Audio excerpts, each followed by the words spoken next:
Alors voilà, donc tu décomposes ta matrice B à une matrice diagonale. Toujours lorsqu'on vous demande ça, vous prenez la partie diagonale de B. Le reste, vous l'appelez n. Donc le reste, je l'ai appelé n.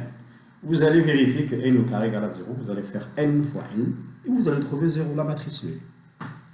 Très bien.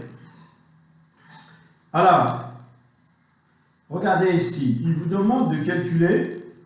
il demande de calculer b à la puissance n. Ah, b à la puissance n.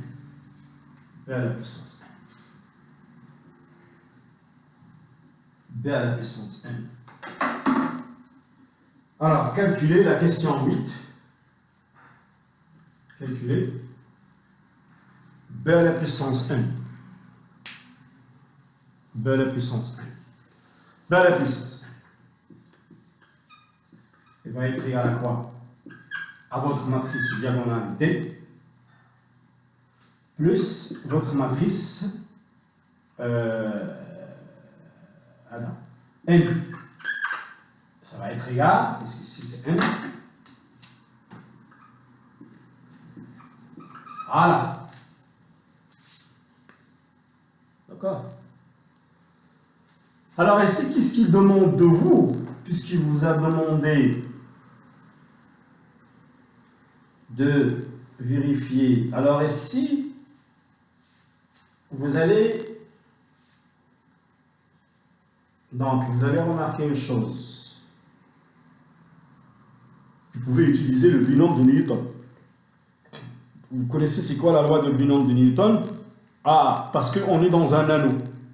Dans un anneau, toujours, vous pouvez écrire A plus B à la puissance n, si je me rappelle très bien. La formule du binôme, c'est la somme des quoi? Des C, K, N à la puissance K fois B à la puissance N moins K. Et K varie de, si je me rappelle très bien, de 0, je pense. Hein, de 0. De 0 jusqu'à N. Ça, c'est la formule du binôme. La formule du binôme de Newton.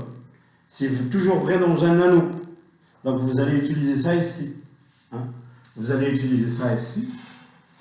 Et c'est très facile de vérifier. Alors, vous pouvez le calculer. Alors maintenant, on va voir par exemple, puisqu'on nous a donné n carré égale à 0. Pourquoi il nous a donné n carré égale à 0? Il ne nous a pas donné n carré égale à 0 par hasard. Il y a quelque chose derrière. Donc, je vais voir ce qui va se passer avec, puisqu'il donne n carré égale à 0, je vais voir qu'est-ce qu'il cherche. Alors, je vais voir qu'est-ce qui se passe avec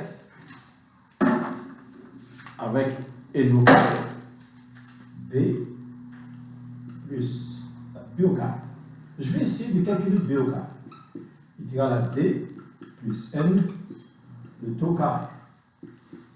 Alors ça, c'est très facile de calculer puisqu'on est dans un anneau. C'est une identité remarquable. C'est D au carré plus 2 fois Dn plus N le carré.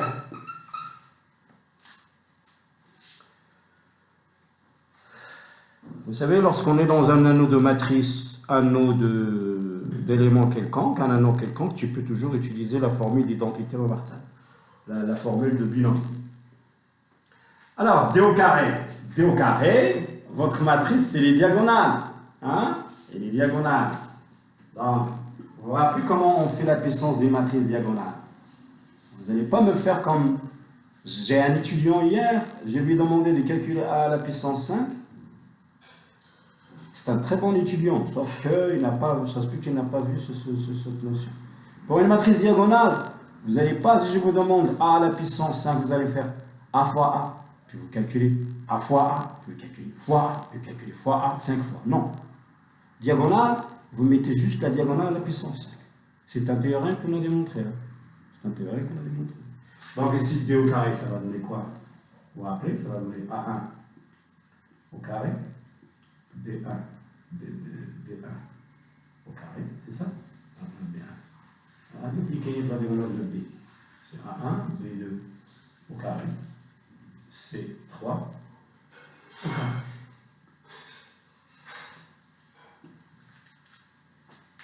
n au carré.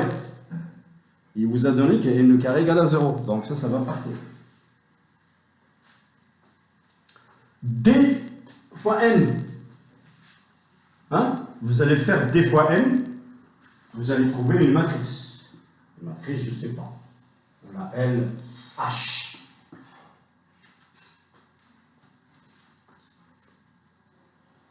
Et vous allez trouver quelque chose.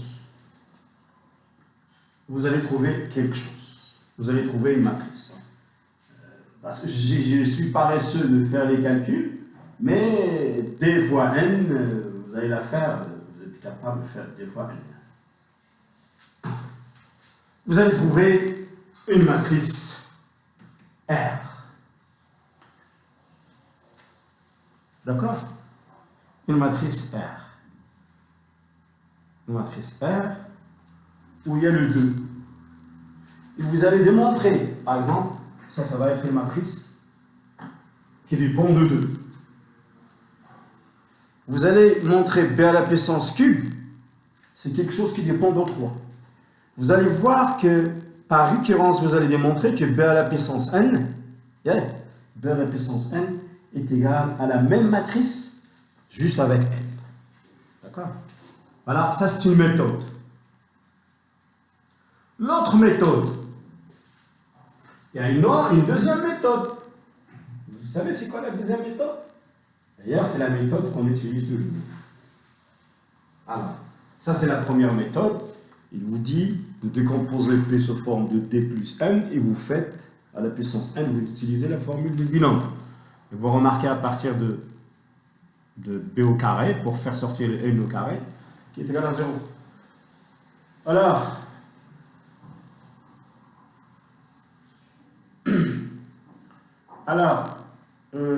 la deuxième méthode, chers étudiants, la deuxième méthode est la suivante. Alors, qu'est-ce qu'on avait démontré? On avait démontré que A est égal à P-1 fois D fois P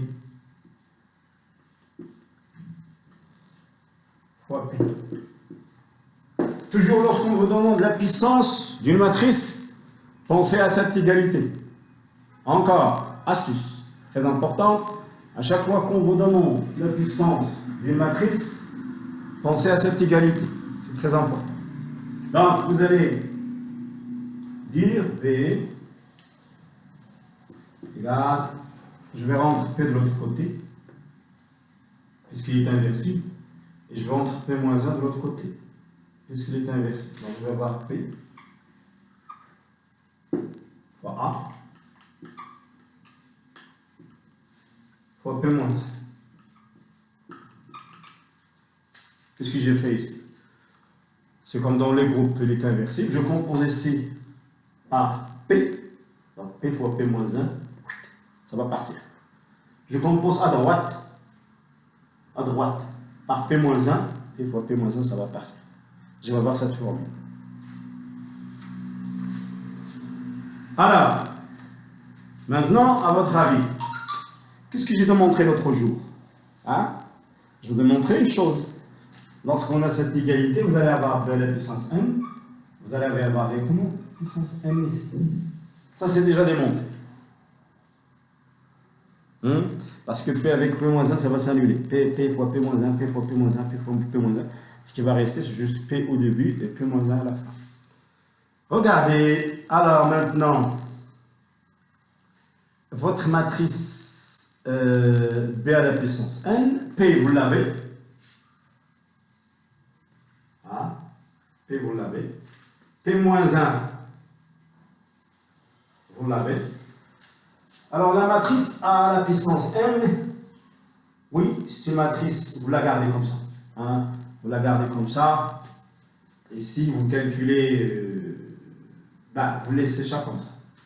Puisque c'est difficile de calculer. Alors, ici, cette méthode, c'est difficile de calculer A à la puissance n. Hein, c'est difficile de calculer A à la puissance n. Parce que la matrice A à la puissance n, il apparaît qu'elle n'est pas diagonale, donc c'est difficile de trouver ça.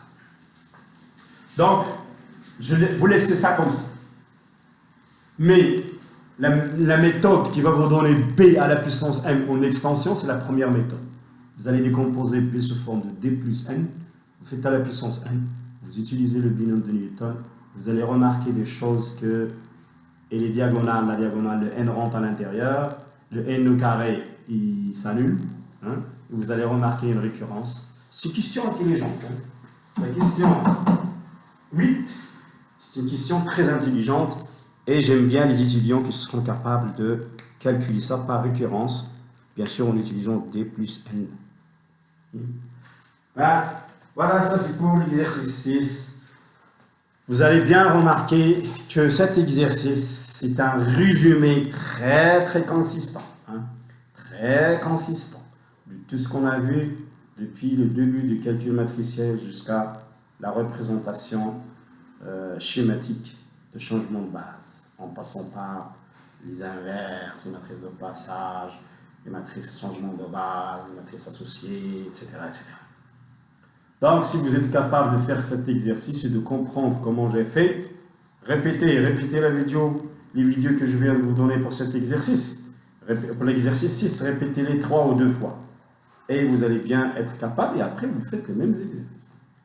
Alors maintenant, ça c'est l'exercice 6. Yeah. Alors, on va passer à faire l'exercice 7. Et comme ça, on arrête, on finit notre fiche, notre série. Notre série. Et je vais vous placer, je vais aller à l'université pour vous placer maintenant les solutions de toute la série. Mais s'il vous plaît, faites-moi un rapport. Un rapport bien détaillé sur toute la série.